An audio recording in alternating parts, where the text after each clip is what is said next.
გაერო გმობს ისრაელის ბოლოდროინდელ ქმედებებს, რომლებიც დასავლეთ სანაპიროს ტერიტორიაზე კონტროლის გაძლიერებას ითვალისწინებს.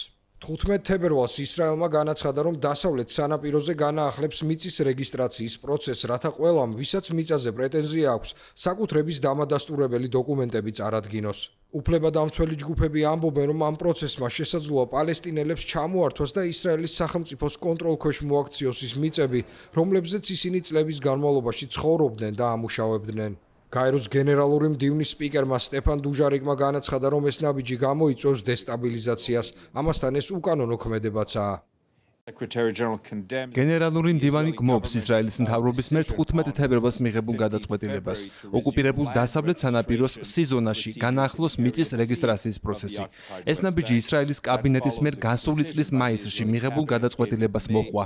პალესტინელებს შესაძლოა ქონება ჩამოერთვათ. ასევე არსებობს ამ ტერიტორიაზე ისრაელის კონტროლის გავრცელების საფრთხე.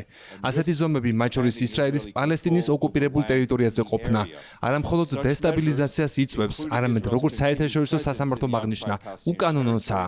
ის მოუწოდებს ისრაელის მთავრობას დაუყოვნებლივ გააუქმოს ეს ზომები. სასამართლო კვლავ აფრთხილებს მას, რომ ადგილზე არსებული ვითარება ძერს უთხრის ორი სახელმწიფოს პრინციპის პერსპექტივას.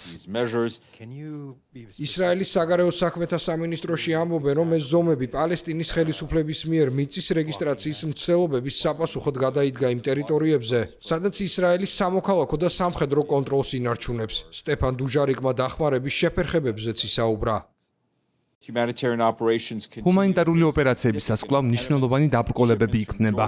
იორდანიიდან ტვირთის შემოტანა შეზღუდულია მარშრუტით, რომელიც მოითხოვს ტვირთის დაცლისა და ხელმეორეს შევსებისათვის საჭირო მრავალ პუნქტს.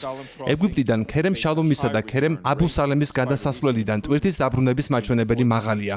მიუხედავად იმისა, რომ 4-დან 10 თებერვლამდე სიტუაცია ცოტათი გაუმჯობესდა. პალესტინელები წლების განმავლობაში სდებენ ისრაელს ბრალს, რომ ის სხვადასხვა გზით, მათ შორის ძალადობით ცდილობდა მათ ამ მიწებიდან განდევნას. ისრაელის გადაწყვეტილებებს გმობენ ღაზის სექტორში ცეცხლის შეწყვეტის პროცესში ჩართული ქვეყნები და ტრამპის მშვიდობის საბჭო.